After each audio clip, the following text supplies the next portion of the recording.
ভর্তি করাইনি কিসের কারণে? আবু তো কত বছর থেকে ছিল আমাদের এখানে? টাকার জন্য? একটা টাকার জন্য একটা বাচ্চা পড়তে পারবে না, এটা কেমন হিসাব? তো যাই হোক, ওর কি বইয়ের কোনো টাকাটুকু দিয়েছিলেন? আর দিতে পারেননি? বইয়ের টাকা কত? 300 টাকা। নাজমুল হুদা, বইয়ের টাকা কত?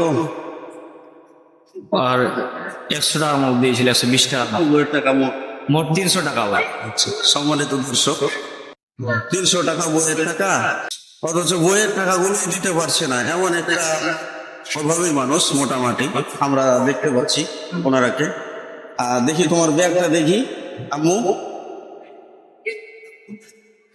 দেখি দেখি বের করো। এই যে দেখেন ব্যাগটার অবস্থা, ব্যাগটা কি ধরনের আমরা দেখতে পাচ্ছি। ধরো, রাখা। খুবই অভাবী মানুষ। আমরা বলতে চাচ্ছি আর কি, যেটা বলবো একটু পরে, আমি সম্পূর্ণ কথাগুলো বলছি। দয়া করে আমাদের ভিডিওটি শেষ পর্যন্ত দেখবেন এবং ভিডিওটি শেয়ার করবেন। অবশ্যই এটা আপনাদের প্রতিদান অবশ্যই পাবেন, কারণ একটু পরে আমি যে তথ্যটা দিব সেই তথ্যটা কিন্তু আপনারা চমকে যাবেন আর কি পেলে। তো তথ্যটা দেওয়ার আগে আমাদের এই মাদ্রাসা না, এখানে আমাদের অনেক ছাত্র এখন বর্তমান। তো মাদ্রাসা হোক যেমন তেমন, কিন্তু শিক্ষা যেন হয় সেই রকম। মাদ্রাসা হোক কাঁচা, শিক্ষা হোক ভালো, এটা কিন্তু আমরা চাই। দেখতে পাচ্ছেন, দেখেন দেখি একটু আমাদের প্রতিষ্ঠানটা ঘুরিয়ে, আপনারা দেখতে পাচ্ছেন আমাদের প্রতিষ্ঠান কিন্তু সেই রকম না। কিন্তু আল্লাহ দিয়েছে মাশাআল্লাহ, আমাদের প্রতিষ্ঠানের ছাত্র 150-র কাছাকাছি আমাদের প্রতিষ্ঠানের ছাত্র। লেখাপড়া ইনশাল্লাহ ভালো হচ্ছে আশা করছি। আমাদের ছবিটা, এই বাচ্চা কাচ্চাগুলো 150, 200, 500, 600 এরকম বেতন দিয়ে লেখাপড়া করতে পারে। আমরা এবার কিছু ছাত্র বের করেছি, 5 ক্লাস বের করে। একজন গার্জেন এসে বলেছে যে মামা, আপনার প্রতিষ্ঠানটি 8 পর্যন্ত 10 পর্যন্ত দ্রুত চালু করেন, কারণ আমরা বাইরে ছেলে পড়াতে গেলে 4000, 5000, 6000 টাকা খরচ লাগে। তো আমি আর পারছি না, আমার পক্ষে কুলাচ্ছে না। 80% মানুষই কিন্তু কুলাইতে পারে না। এই প্রতিষ্ঠান এখানে আমরা করেছি এই জন্যই। তো আসলে তিনি বুঝতে পেরেছেন, আমাদের এলাকার সবাই বুঝতে পেরেছেন একটা প্রতিষ্ঠানের মূল্য কত আর দাম কত। পাশাপাশি এই বাচ্চাগুলো, এদিকে আসো তো দেখি, তোমার নাম কি? আব্দুল কাসিম। তুমি কার বাড়ি খাও? আমি আব্দুল কাসিম নয়, আবুল কাসিম বল। আবুল কাসিম। তুমি কার বাড়ি খাও? আমি জাকির। জাকির, তোমার বাড়ি কোথায়? আমার বাড়ি ধুমডাঙ্গি। হ্যাঁ, যাও, তুমি আসো এদিকে এসো। তোমার বাড়ি কোথায়? আমার বাড়ি গজমনি। ধুমডাঙ্গি। কার বাড়ি খাও? কালুর বাড়ি। কালু, হোটেল কালু। জি। আচ্ছা, আলহামদুলিল্লাহ। তুমি আসো, তোমার নাম কি? মোহাম্মদ সিয়াম। তোমার বাড়ি কোথায়? গজমডাঙ্গি। তুমি কার বাড়ি খাও? কখন? আচ্ছা, তুমি আসো। তুমি কার বাড়ি খাও? আমি ইলিয়াস। তোমার বাড়ি কোথায়? আমার বাড়ি রাহাত। পীরের হাট। আচ্ছা, তুমি আসো। দেখা যাচ্ছে না?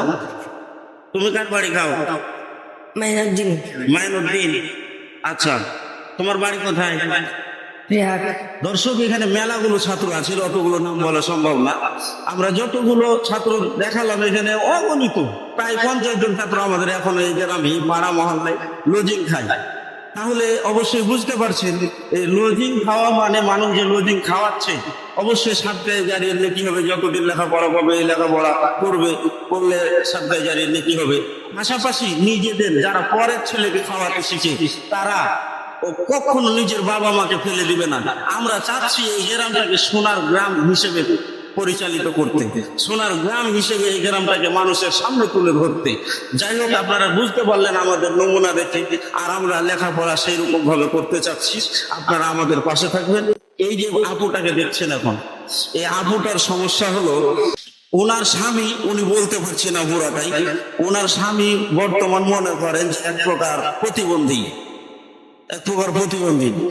কারণ তার পাইলসের রোগ আছে, অনেক দিন ধরে ভালো হচ্ছে না। পুরনো রোগ, অনেক পুরনো রোগ, ভালো হয় না, এখানে ওখানে দেখায়। তারপরেও আরো বিভিন্ন রকম অসুখ, কর্ম করতে পারছে না। হ্যাঁ, পেটের ব্যথা থেকে শুরু করে অনেক রকম কর্মই করতে পারছে না। দয়া করে আমাদের ভিডিওটাকে কিন্তু শেয়ার করবেন, কারণ এর দ্বারা একটা উপকার আমরা চাচ্ছি। এই যে বাচ্চাটা, এই বাচ্চাটার আমরা সারা জীবনের দায়িত্ব, যতদিন লেখাপড়া চলবে ততদিন এই বাচ্চাটার দায়িত্ব আমরা নিব এবং গ্রহণ করবো। এরকম অনেক বাচ্চা আছে আমাদের এখানে, এই বাচ্চাগুলোর দায়িত্ব এই ধরনের আমরা নিতে চাচ্ছি। আপনারাও নিচ্ছেন মনে করেন, কারণ আপনাদের ওসিলায় এই বাচ্চাগুলোর দায়িত্ব নেওয়া হবে। তো এই বাচ্চাটার লেখাপড়া এবং ভর্তি খরচ এবং বইয়ের খরচ এবং বেতন যত কিছু লাগে সব কিছু আমরা বহন করব। আর কোনোদিন তাকে এই টাকা দেওয়া লাগবে না। দয়া করে আপনারা আমাদের সাথে থাকবেন এবং ভিডিওগুলোকে শেয়ার করবেন।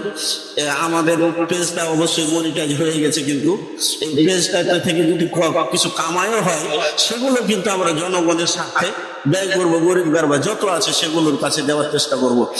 এইটার দিকে খেয়াল করে বিশেষ করে ভিডিওটাকে শেয়ার করবেন। বলছি যে আসলে তিনি গরিব কিনা আর তার স্বামী অসুস্থ কিনা একটু তার মুখ থেকে শুনবো আমরা। বলবেন একটু। আসসালামু আলাইকুম। আসলে আমার প্রতিবেশী, পাশাপাশি বাসা আমাদের, খুব একটা দূরে না।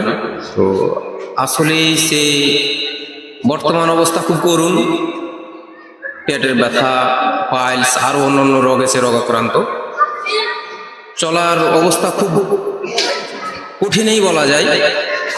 আসলে আপনারা দেশ প্রবাস যে যেখান থেকে যাই পারেন, যদি কিছু দিয়ে সহযোগিতা করতে পারেন।